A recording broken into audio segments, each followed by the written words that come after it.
Welcome everyone in Nigeria and the rest of the world. I am Gimba Umar and this is State of the Nation. The figures are getting worse by the day. Take a look at this. According to the World Health Organization, we're expecting to see those figures. The live feeds, that's it. That's the live feed of the website of the World Health Organization. Those figures have continued to rise. That's the current figure that we have now. The United States is now reporting figures higher than Spain and China, where it all started. The global figure is confirmed cases according to the World Health Organization's dashboard is 509,164, while the death toll is 23,335 across 201 countries and territories.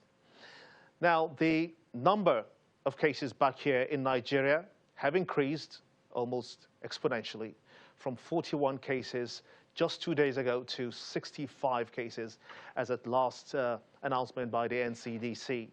Across the board, you can see the numbers of the cases being reported in other states.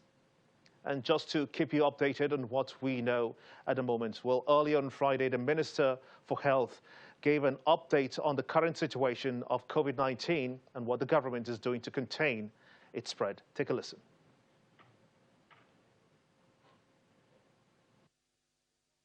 While stations, land borders, and international airports remain closed, precautionary measures are also being taken by the federal government to protect our seaports.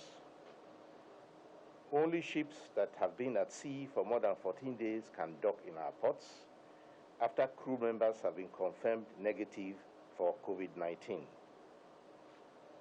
An exception to this 14-day restriction are vessels carrying oil and compressed natural gas products because they require minimal or no contact at all between the crew and the ground personnel. With the increasing number of cases, Lagos is still the epicenter of the COVID-19 outbreak in Nigeria. The federal government of Nigeria has released 10 billion naira grant to Lagos State to increase its capacity to respond to COVID-19 outbreak. Another 5 billion naira special intervention fund has been released to NCDC to equip, expand, and provide personnel to its facilities and laboratories across the country. The federal government also, through the Nigeria Air Force, has made provisions to bring back essential NCDC staff who have been away on training but could not return to Nigeria due to the instituted measures to close down airports in Nigeria and other countries. The Chinese government has promised to give us technical support for some of their experts, so we can connect with their experts on public health and the infection prevention and control measures, and also the experts in clinical management. So we shall be taking up that offer to get the expertise directly from China, who have a lot of experience in this, with this problem. I'm now being joined by Dr. Salihu Oseni, the chairman, NMA Lagos chapter. I want to thank you so much indeed for joining us on State of the Nation at this time. Also, Mr. Nwabunike, the National President Association of the Nigerian Licensed Customs Agency. He joins us via Skype. I want to thank you as well for joining us. But let's begin with Mr. Oseni here in the studios. These are very trying times, but does the minister's statement give you a sense of comfort in the way the government is handling the containment efforts so far? Well, it's unfortunate that we're here. At the beginning of this outbreak, the NMA, especially the Lagos State branch, came out with a release and advised government to take proper care of our port of entrance, both air, land, and sea. And what we meant by that was a situation whereby whoever is coming back home will be quarantined at the spots. We were thinking of the possibility of government acquiring some hotels around the airport and quarantining those people there for 14 days before they enter the public terrain. But unfortunately, that never happened. Self-quarantine is a good thing, but in this situation, most of the time, we didn't really have the monitor type. Once you don't monitor the people that you are quarantining, it will be difficult to restrict them to stay at home. Okay, Mr. Wabunike, to you now, because this is concerning just about everyone, including you and I. But the Lagos State Governor, Babajide Sanwo-Olu, in his briefing just this evening, said that some positive cases have now tested negative and will be allowed to go home soon. Analyze the bigger picture for us in terms of what must be done in addition to what the government is doing. We already know that the minister mentioned a stimulus package being given to the Lagos State government that amounts to about 10 billion naira to contain this virus. What do you suppose that kind of monetary support, what should it go into? Okay, thank you very much. First of all, I have to thank the federal government of Nigeria for the proactiveness in this coronavirus and getting into the areas where I actually operate, that is maritime industry, is a very precarious situation because, you know, all the vessels, most of the vessels are coming from the foreign land, most especially from the Asia and Europe. So first of all, we need a very serious quarantine for every single operator, captains, or people working in that any single vessel coming into Nigeria. At least quarantine them for 14 days before allowing them to leave. Then again, we need to thank federal government at least for the proactiveness on support. Maybe some individuals who are actually giving that support. But I expect that most of our members, most of our workers, and should please leave the port for now, go to the various homes and quarantine themselves, at least give a space so that federal government will do whatever they want to do in a very right direction. So I have given that direction. Okay, let me toss it back to you, Mr. Salihu, because the NCDC, we know, is the only agency that is responsible for announcing those virus figures. As of yesterday, the numbers jumped from that to 65. We're being told we've not had an update up to this time. But do you think that the NCDC, I wonder why the NCDC keeps coming through, but the NCDC, do you think they are overwhelmed by these figures that are coming through? Or will they be overwhelmed in the near future? Well, you see, the reality about this outbreak is the fact that you are not only dealing with the people that are positive. You are talking about contact tracing that can go to as much as 1,000 if this continues. I mean, in 10 cycles, a single person can get about 3,500 people infected. So the reality is that the overwhelm is not about the number that we are seeing. It's about the fact that you have to quarantine a lot of people. You have to keep testing them to be sure that they're negative. Because when you quarantine, you're trying to look at when will this person be positive.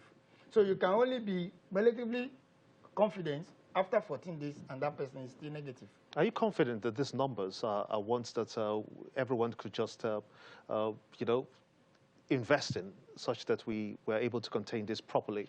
Or do you think that perhaps there are some cases that are unreported? Well, it's possible that we have some missed cases, because we're having stories of situations where suspected COVID-19 patients had been, lost into the public. But you won't say they are positive until you have actually tested. But the reality is that when you are suspicious of a patient, then you cannot say the state of that patient until you have confirmed that. So it's actually a risk. So we may probably be having less number than what we have. But luckily for us, a lot of the cases that we have had have been mild to moderate. So we may have situations where some of them are lucky that they stay through the viral infection without necessarily having a treatment. But that is very rare. So the reality is they can also transmit to other people. So the contacts that they have will now be the challenge, because those contacts may not really have that feeling that they have come in contact with somebody that has that COVID-19. But from your own assessment, when you look at the behavioral pattern outside there today, even including what happened today, would you say that people are alive to the consciousness that this is real and it is with us? Well, I wouldn't say that completely, even though, yes, it's being heard by everybody. But the reality is that when you say stay home, it's not about still staying and socializing. But what we have currently now is a situation where people see it more like we're on holiday. So you still have people that are mingling with each other, no social distancing, and that is still a big risk. So we need to create that awareness. People should know that staying at home is not about going to play football on the street or watch home video in a sport around a restaurant or something like that. Okay, Mr. Wabunike, let me just quickly get your thoughts, your final thoughts on this before we let you go. I understand that you have to attend to a few more pressing issues for you. The maritime sector, which you belong to, we just recorded about 6 of the 14 latest cases that was reported by the NCDC. Now, being a captain within that space, do you consider the waterways entry points much of a challenge, considering that the government, especially the government of Lagos State, is looking very closely at that area to try to man it? Yes, very, like I told you before, you know, maritime industry and waterways is one of the entrance of the foreigners into Nigeria. In as much as we are looking forward in seeing people coming from the airport, we cannot de-emphasize the issues of seaports because too many vessels are coming into Nigeria, and too many of the foreigners are actually being in that vessels for a very long period of time. So it is very important for federal government of Nigeria through CDC to come into the aid and getting every single person from the vessel quarantined for 14 days. Because I tell you, if you start more of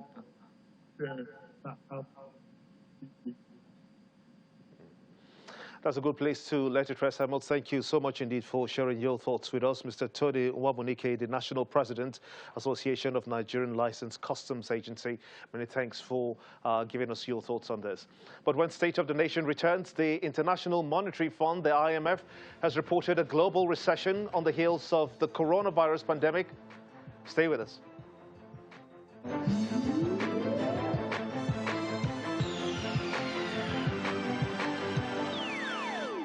Welcome back to State of the Nation. The International Monetary Fund, the IMF, has announced a fall into global recession for the world. We'll find out what that means in just a moment. But before then, Dr. Salihu Osedi is the chairman, NMA, Lagos chapter, still with us here in the studios. Are we learning any lessons from the experiences we've seen in Italy and Spain? Now the United States is leading that pack of nations with worse cases and recorded COVID-19 cases, as it were, just so that we know what to do, what steps to take in order not to get to that point. Yeah, I think the government have really tried, especially Lagos State government, with respect to creating awareness to our people. Even though it's still a bit difficult for some people to really appreciate the fact that this is there. And that was what created the problem in Italy and and the US, because when this came, people were bringing a lot of politics into it.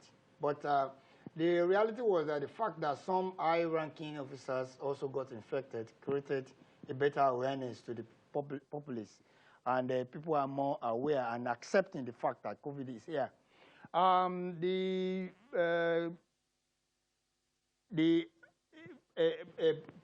Promotion of regular hand washing, sanitizer use, social distancing, contact tracing by those that are managing, and really having a proper isolation unit will go a long way for us to contain. We don't really want a proper outbreak because do you support the state government, especially the Lagos State government? I think Kano State is also trying to do the same in stopping inter- and intra-city transport. Yes, we need a lockdown, especially in Lagos.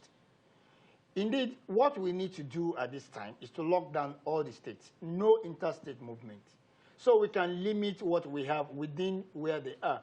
Lagos is really doing well. God is really helping us. But how possible is it to lock down the entire country when you know, as well as I do, that this is a cash economy, not a cashless one, and many people live just by the day in what they make? Yes, it's difficult, but easier than us dying. The reality is that if we don't do what we're supposed to do, Just like we missed the chance of preventing this thing from entering into the country properly. If we miss it again and allow it to go, you can imagine this thing in a market like Onitsha market. Then we're in soup. We can't hold it. We don't even have enough ventilator. We don't have enough testing kits. So the possibility is that we're even having people that we're not testing. So we need to make this thing available. Thank God that the federal government is trying to assist Lagos State government, because that was actually the gap that we noticed. And if there was synergy between the state government and the federal government with respect to locking down the airports, I think we probably would have been able to prevent some things. But the state government really didn't have control over the airport. Even though they tried to provide medical personnel, we realized that the agencies were not really working together at the beginning of this thing, and that's why we are here. So the reality is that at the stage we are now, there's a need to do a lockdown. The government is doing a lot with respect to creating access to market and maybe get subsidized materials into the community, just like he's trying to do. It may not really be that easy, because security challenge becomes an issue when you lock down the state and people are having challenges getting their daily bread. Oh. So the government needs to do. America gave $1,000 to each of the citizens. It's because they preempt that something. You think the Lagos State government can do same? So I think they can. Okay. I think they can. That's a good place to let it rest. I must sincerely thank you so much indeed, Dr. Salihu Hussaini, Chairman, NMA Lagos Chapter. Thank you so much for talking to us on this.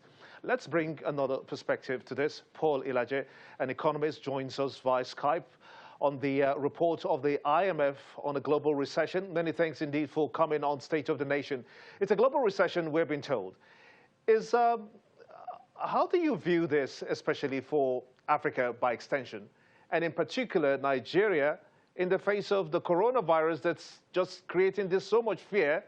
It's a pandemic, we know. What impact do you see this having on the Nigerian economy? Thank you so much for having me. First of all, coronavirus is not just in for devastation of life. It's an economic vampire that is sucking economic vitalities out of countries. Nigeria economy is growing at a bit above 2%. South Africa is on negative. Egypt is struggling. So many countries in Africa are actually struggling as we speak. And with coronavirus, I can be very honest with you that African economy is will be distorted. What you have, Q1, some countries may still have very marginal positive growth, but a number of countries will actually come up with negative growth. As we speak, outside Africa in Europe, Germany is on negative growth. The growth for this quarter definitely will be negative. So if you don't have recession for some country in Q1, definitely Q2, and most definitely Q3, a number of countries will go into recession. And you know, all these countries are components of what is happening in the world. So the world growth rate would actually emerge from 3% that is being envisaged to maybe a little above 1% or less than 1% in terms of GDP growth. Because where is the economy? Everybody is perhaps on hold as we speak. America is having partial lockdown. Italy is total. China is just planning to open up again. And these very strong economies around the world are major drivers of economic activity in the entire globe. Africa that is contributing. If I may jump in, how do we ensure we protect the workers in this instance because of the coronavirus, I beg your pardon. But the Lagos State government, for instance, has said that people should stay at home, workers should stay at home. The Kano State government is effecting same. Over 600 billion naira is to be disbursed by the government as a stimulus package. How should this be channeled? Do you subscribe that people should get part of this funding in their accounts? Do we have a structure that supports that? First, the approach, some sectors have been supported by central bank, looking at small banks and also commercial banks. The challenge with that is accessibility of fund, which a lot has not been spoken about regarding that. So for me, I think what is being affected now is demand side. We have deliberately cut demand of people are not at work, so money to buy will not be there. What we need to energize, what we need to stimulate is demand side, which is to put money in people's pocket. That's a good place to let it rest. I apologize for that. We have network challenges with that connectivity. But I must thank you so much indeed, Mr. Paul Elaje, an economist, for sharing your thoughts on the IMF pronouncements of the world going into recession and what it means to Nigeria. I want to thank you so much indeed for talking to us. And to you for being a part of the show. Many thanks indeed for watching. I am Gimba Umar. Bye for now.